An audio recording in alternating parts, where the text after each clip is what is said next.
In the last session, you gave a great overview of the Indian diaspora, and you specified US law, post-1947, India's independence, UK received a large number of Indians from India. So in this session, could you help by breaking down the various subcultures within the Indian community in the West and the various faiths? And then I want to then go on to the Indian Christian community. So if you can first of all break down that for us, that would be lovely. Sure. Let me just explain the concept of diaspora. Sure. Then we will unpack, it will help us to understand. When we say diaspora is an agrarian term it is a Greek word. It means as if a farmer is going out into the land and scattering the seeds. So it is, best translation is dispersion or scattering, spreading of the seeds. So when we say, when we apply that to communities, we talk about Indian diaspora, we means people of many different regions or countries and citizenship and affiliations and all of that, who are spread all over the world. So many origins, where they originate from, or where they can trace their origins from. Many routes they have taken, many destinations, under diverse conditions of this displacement and over many generations. So this is this constant web of relationship who traces to a common origin back to the Indian subcontinent and who make their living and life in many different parts of the world. So this global web of relationship, which is not defined exclusively by ethnicity or nationality or the passport that they hold, but they have a sense of connection with each other all over the world. And so this global diaspora, when we talk about Indian diaspora or the African diaspora, African diaspora means many African countries, many conditions over many generations and centuries, now they are spread all over the world. And so likewise, when we talk about Indian, there are many different parts of India who got on to the migratory, some had more migratory tendency than others. Some communities are more migrants than other communities. And so within India. Within India. Yeah. So all of that and circumstances and ports and access and opportunities define this outward migration from the Indian subcontinent. And increasingly in the last 2 decades or so, it is these connections, global connectivity, that we have entered through the age of internet and phones and all of that. So we talk about mobility and connectivity as a way by which people are connecting with other people in other parts of the world. So within Indian diaspora we can break it down into Gujarati diaspora. These are people who can trace back to the language of Gujarati, who come from the larger Gujarati, the state of Gujarat. That may be Gujaratis in Bombay, who were born and raised in Bombay. So all his schooling is in a very cosmopolitan, urban, big city like Bombay, but they grew up as a Gujarati family. Yes. So they speak Gujarati at home, they eat Gujarati food, they celebrate Gujarati traditions, all of that.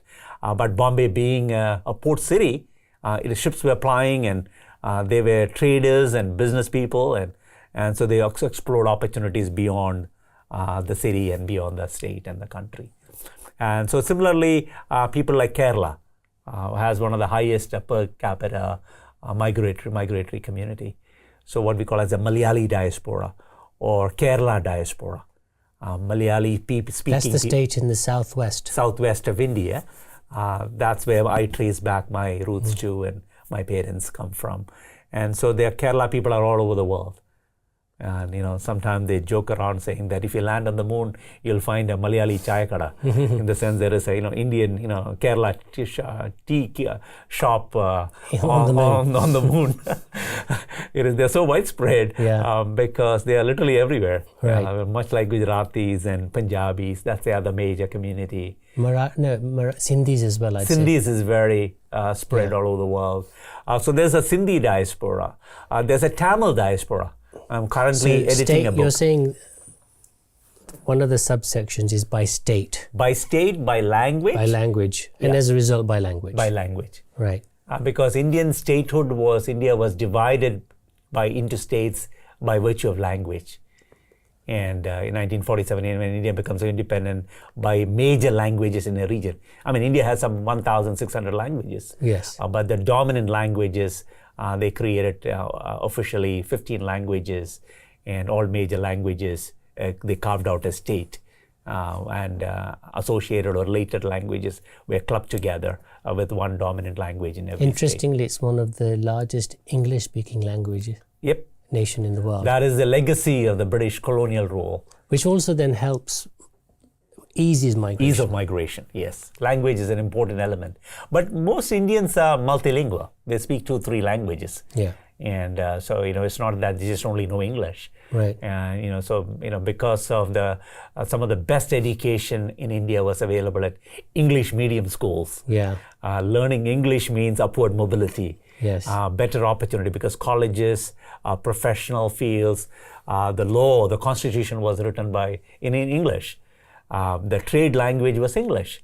Opportunities was available in English. The legal language. Legal language is English. And go to a city where concentration of opportunities and job exist, and it was all in English. So just learning English created mobility. Right. And so we say that English came colonized India and gave us the language and cricket, and we play better cricket and beat English and the Australians, and we also now speak more. People speak English in India than England, Scotland, Ireland, Canada, Australia all put together. Yeah. And primarily, we may not speak in English British accent. We may not speak Queen's English or use the syntaxes as British use English. We have hybridized English into many, many languages like Manglish and Hinglish and Tamilish. And, so these hybrid languages, which is popular in Bollywood, and they break off between Hindi and English, and they mix Hindi and English together in a sentence. You need to know both languages to really make sense of it. Yes, I've noticed that even growing up, that you'll have 2 different languages in one sentence.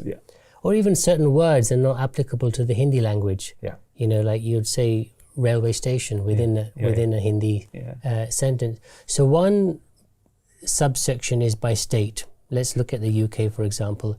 You'll have Gujaratis from the northwest, you'll have Keralites from the southwest, you'll have Marathis from the Mumbai area. So one subculture is by language.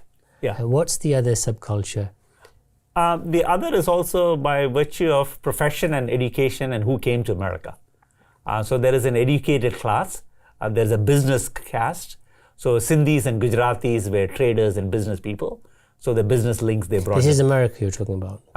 In America and in England too. Right. But England, the waves of migration is 1947 to say 70. And then this crisis in East Africa. Yes, in the 60s and 60s. That brought in another wave of Indians from East Africa. You're familiar with that story. Traders.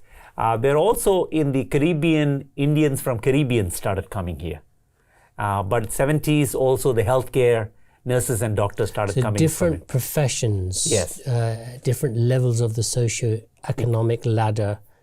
Is that what you're saying here? So there are those subsections. So would that also then mean there's a different way that they see the world? Absolutely. Yeah. So, there is no one homogeneous Indian diaspora in England. Right. Our friends, British friends, will see every Indian as Indian.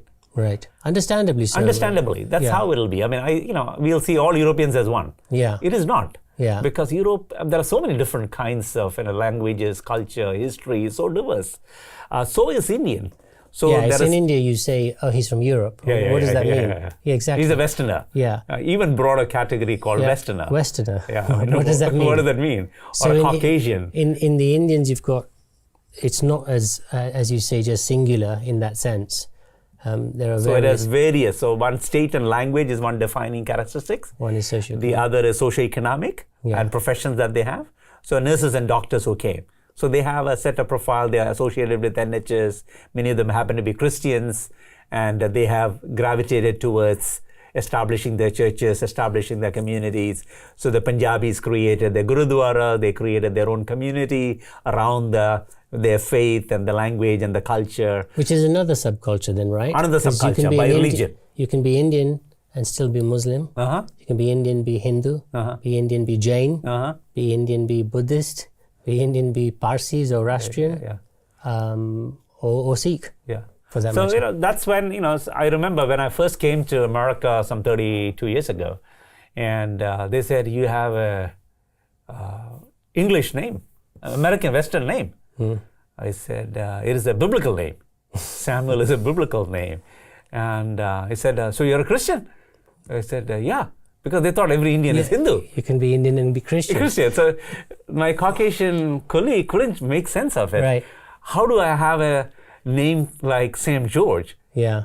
Because you don't have one of those long tongue-twisting Indian name. Right. Because in the IT segment, a lot of these Tamil, South Indians have Very these long names.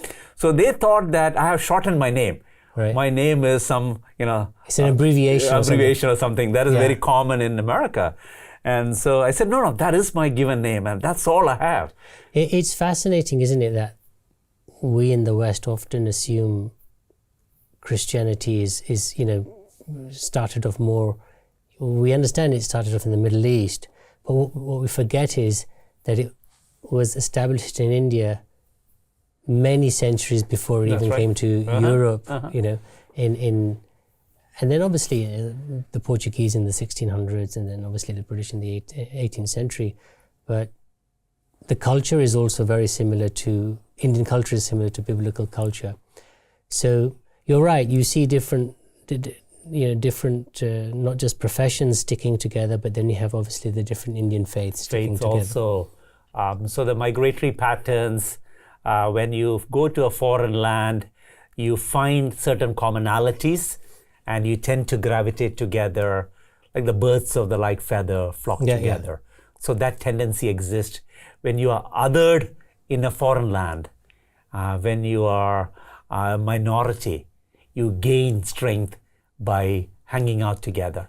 For security reasons, provides comfort, mutual support for each other, a sense of understanding. I don't have to explain everything. I am understood. And also, like you said to me at some point, it also brings forth a nostalgia, a connection to India. That is a powerful for migrants. Any displaced people live off that and draw strength and courage from that nostalgic experience. It gives them comfort and security. We'll talk about that in the next session. That's incredibly fascinating. So tell us a little about the Indian Christian community in particular in the West, UK, USA. So in the West, Anglophone, English-speaking world had attracted people from India who were speaking English. Their institutions and schools and colleges, and their workforce in specialized sectors.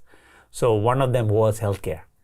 Both in North America and in England, the healthcare crisis. Also in Germany and other places, but we'll look at maybe 60s and 70s, US and England, the healthcare brought in people. So they were educated people, they were familiar with the healthcare industry, and they were professional degrees. So like nurses, doctors, cardiologists, and super specialized physicians. So many of them who came here happened to be Christians, because these professions were much more widespread in the Christian belt within India. For example, the nursing profession. It is the Western missionaries who encourage parents to send their daughters to study, because in the Indian civilized society, largely stemming from the Hindu worldview that you had to be married and stay at home, further education was not encouraged to the women. And I think before the British came, only the Brahmins were allowed to have education. and the British abolished that and ensured that all the castes start to get education. So education really brings mobility. And pushed women into education. Pushed women into education. And it was the British Christian missionaries who encouraged this, the field of nursing. Right. And so in the traditional Indian value was for a woman to touch another man is considered unacceptable. To touch blood, you're polluted, you're unclean thereafter. Unclean. So you're not supposed to touch blood. So nursing profession is, you have to touch somebody and you have to touch blood and all kinds of things, taking care of people who are sick. Or, so after the World War, the need for nurses, the healthcare crisis here in England, needed nurses and doctors. And the people who pursued medical fields were all Christians in India. And so that becomes the gradual, first wave of migration came out of the nurses and doctors. And many of them were Christians. And so when they came, they were from various different traditions. Not all Indian Christians are under one bracket. So they were Orthodox Christians. This is the historic Christian Orthodox of Kerala, and they are spread all over India. That's the Syrian Orthodox? Syrian Orthodox. They're often called Indian Orthodox now, but their roots go back to the Syria and the church in Antioch and Damascus, who had helped the church in India. Right. So now it is called the Indian Orthodox Church. Right. And so that is the historic 2,000-year-old Indian church. So there are Indian Orthodox Christians, nurses and doctors who have come to London and Birmingham and Manchester. They created their own communities of faith. And so then subsequently the dentists and doctors come to Liverpool and Bristol and Leicester, and they've organized their churches. And so we see, so the Orthodox community, then we see the Marthoma, which is the Reformed tradition from that emerged from the Syrian Orthodox. Indian Orthodox Church. Indian Orthodox, So that becomes, there are several Marthoma churches all over England. Then there is Indian Pentecostal Church, Indian Tamil Church. There is Methodist, Indian Methodist and Lutherans affiliated churches. In the UK? In the UK. Right. So these are Tamils from India and Sri Lanka. They'll come together for faith as a Tamil worship, because the worship is conducted in Tamil language. So that's interesting. So Sri Lankan and a Tamil, who are obviously Sri Lanka is a different country. This is a state of India. So then that blurs the borders of statehood. Yeah. Because of the faith. You're practicing, and in that one particular language. Particular language. Because of the Sri Lanka, the freedom struggle, the Tamil Sinhalese crisis pushed out large number of Tamil people. Right. And so they came to France and also in England, and then many of them in the 70s and 80s. So would you have these different Christian traditions in America, Canada, in other parts of the world? Yes. All the different traditions? So they are Catholics. That's a significant, which is not the Vatican Catholic, Latin Catholics. They are Syrian Catholics. Syrian Catholics? Syrian Malabar Catholic. All right. So Malabar coast is the western coast of India, is called the Malabar coast. So when Christianity existed there for some 1500 years, then Portuguese come, and the Portuguese wanted to make all the Christians of India come under Vatican. Right. And so there was a tussle between Indian Christians and the supremacy of the Vatican. The Vatican. And so there's been always the East-West division that traces back to 11th century. All right. And so all of that tension, they wanted to assert their own, but they were also Catholic Church flourished as a result of Portuguese trade and relationship with India. So were the Catholics were in India in the 11th century or after Vasco da Gama? After Vasco da Gama came in 1498. Right. So end of 15th century is when, and then much of 16th century, there was a strong Portuguese presence. And then later on, Dutch and French, but English was the major presence. Colonial East India Company establishes its base in Calcutta. And then William Carey and all. William Carey, yeah. So those traditions also then came to the West. That's right. Right.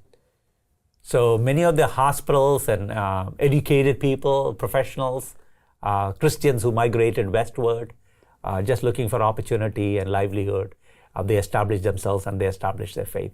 So when they came to Chicago, for example, we have the largest Syro-Malabar Catholic Church. We have 2 bishops. And so they work with the Archbishop and the Cardinal of Chicago Archdiocese. So these are Polish Catholics and Italian Catholics and Indian Catholics, and they're all working together, but they have their own cathedral. Right. And they have some 2,000 families right. in it's one of the largest churches of Indian diaspora churches. So there's a Catholic tradition, Orthodox tradition, Mar Thoma, Evangelical, Pentecostals, Brethren.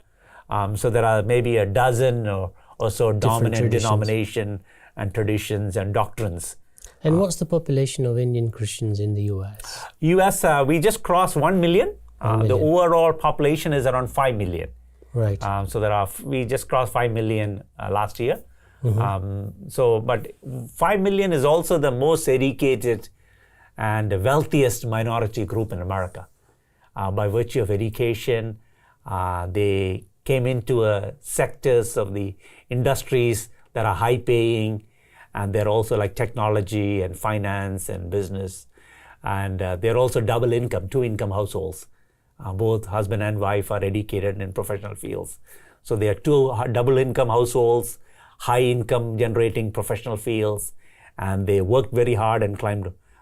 This is all Indians. All Indians. Yeah, all Indians. Not talking about just Indian Christians. Yeah. Indian and we see Indian that. Christians also are relatively much more wealthier because they're all doctors and nurses and professionals, engineers and software professionals. So their household income is much more than the average American household income. Right. By virtue I think of that's the profession. same here in the UK as well with the Indian community. I was also listening to an interesting podcast where the scholar defined it as now the Hindus as the wealthiest minority religion outside of India in the world. And it's interesting. We may look at it in the next session if you want, but we see like the CEO of Google is an Indian, of Microsoft, Satya Nadella. You have the CEO. Well, he was the CEO of Twitter before Elon Musk came in. Parag Agrawal, CEO of IBM, is also an Indian. But we may look at that in the next session.